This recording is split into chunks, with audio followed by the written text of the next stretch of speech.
Je suis Valérie Jouve, je suis photographe avant tout. Sur le tard, enfin vers un peu plus de 30 ans, on m'a dit que j'étais artiste. C'est pas obligatoirement quelque chose qui est évident pour un photographe. C'était beaucoup la mode de l'ethnographie, donc on avait affaire à des gens comme Jean Rouch, que j'ai vu assez tôt, je pense. Au début, à l'époque, on ne commençait pas par l'anthropologie, on commençait par la sociologie. Je crois en deuxième année de Doug, il y avait un ciné-club à l'université, c'était à Bron, à Lyon, et j'ai eu vraiment un coup de foudre pour Jean Rouch, mais surtout dans sa capacité de laisser à l'autre le soin de montrer, de parler et du coup de laisser au spectateur le soin aussi de porter un regard. Donc j'aimais beaucoup cette ouverture de l'image. Donc en bonne petite apprentie photographe, j'ai été m'acheter un appareil. Je viens d'une région un peu particulière qui est la région du bassin de la Loire, le bassin minier, donc de Saint-Étienne. Moi, je suis plutôt de Firminy, qui a été encore plus englué dans le noir de la suie. Donc aussi dans cette problématique des classes.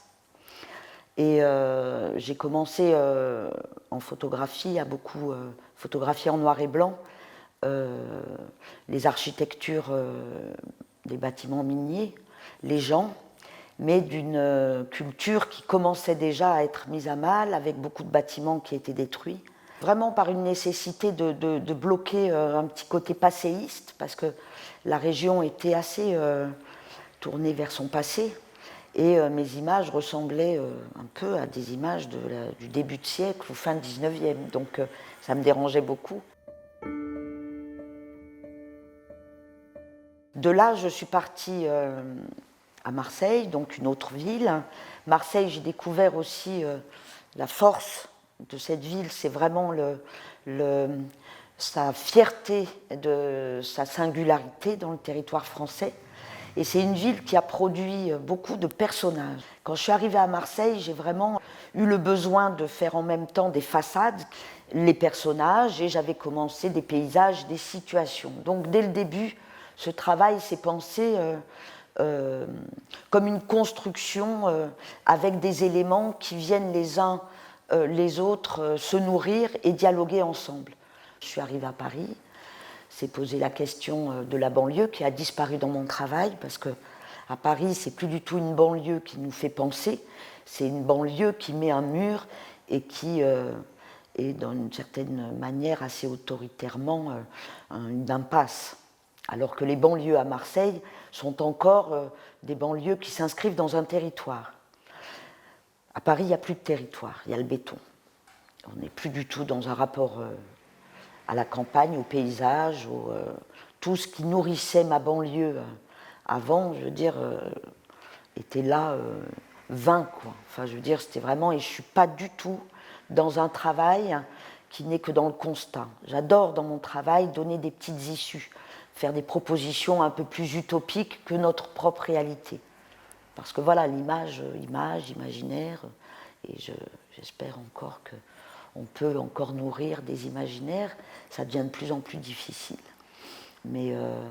Et petit à petit, alors là vraiment assez tard en fait, moi qui venais d'une région plutôt assez rurale, je me suis rendu compte à quel point je prenais peu de cas des arbres. Donc c'est en retournant dans ma région, alors Vénissieux, mais c'est pas exactement la Loire, mais c'est le Rhône, où j'ai retrouvé la grammaire des platanes qui distribuent l'espace. Par les arbres, je pouvais montrer ces architectures qui se distribuaient autour des arbres et montrer à quel point, quand on mettait 6 images les unes à côté des autres, on retrouve la même maison.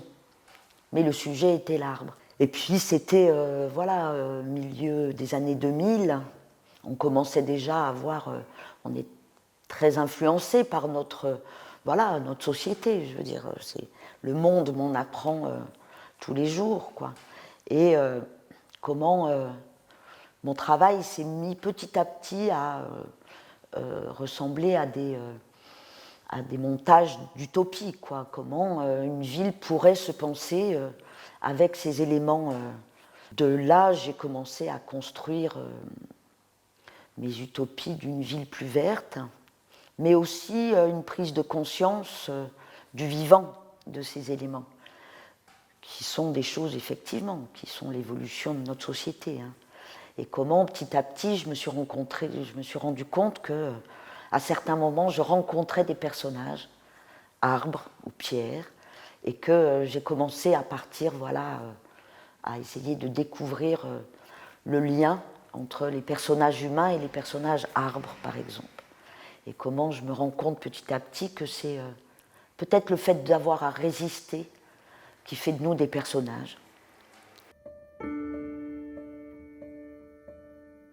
La seule fois qu'on m'a vraiment fait une réflexion qui m'a énormément choquée, c'est quand j'étais enceinte de 7 mois ou 8 mois, donc vraiment ça se voyait, où un mec dont je tairai le nom, très important aujourd'hui sur la scène de l'art français, je veux dire, qui me dit ah ben maintenant tu vas arrêter ton travail.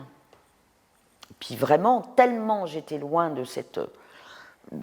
là où il voulait en venir, je ne comprenais absolument pas ce qu'il voulait me dire. Et je lui dis, mais comment ça, je vais arrêter ton travail? Et il m'a dit, ben oui. Et il me montre mon ventre en me disant, là, tu vas faire ta plus belle œuvre. Bon, et je lui ai répondu, si vous voulez un coup de boule, il faut continuer comme ça, parce que ça, enfin, je ne vois même pas d'où ça sort, un truc pareil. Donc voilà, c'est la seule fois. Après, il y a différents grades. C'est-à-dire qu'il y a les femmes qui sont des sous-hommes, il y a la photographie qui est un sous-art aussi. On a des réflexions à certains moments de collectionneurs qui me disent ah oui, mais c'est clic-clac Kodak. Enfin, en fin de compte, votre travail, c'est juste d'appuyer sur un bouton. Donc voilà, dans les multiplicités d'idées reçues et d'idioties humaines, je veux dire, on en a, dont ce rapport aux femmes. Pour moi, il n'y a aucune différence entre une femme et un homme. On a tous des regards, on a tous des rapports au monde, et j'aimerais qu'on arrive à parler à un moment donné de regards singuliers. Il faudrait quand même qu'on se rende compte que le sexe n'est pas défini.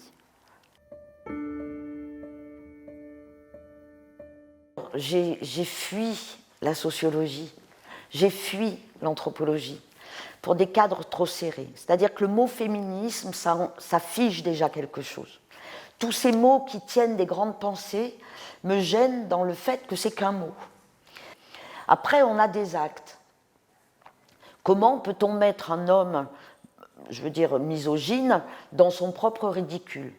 Là, je préfère agir et avoir des actes par rapport à des situations que je vis ou à des espaces de parole qu'on m'offre, d'ailleurs je vous remercie, que de me dire féministe. Ça me gêne parce que je suis plus que féministe, je suis moins que féministe, je ne sais pas. Mais effectivement, je suis une femme.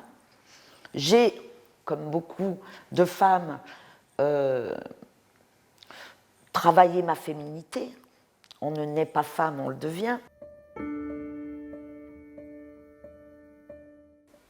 Dans la légitimité, moi je dirais toujours une chose que Louise Bourgeois m'a dite quand j'étais toute jeune, à peine la trentaine, compte sur les artistes, pas sur les autres. Donc je leur dirais, allez voir les artistes.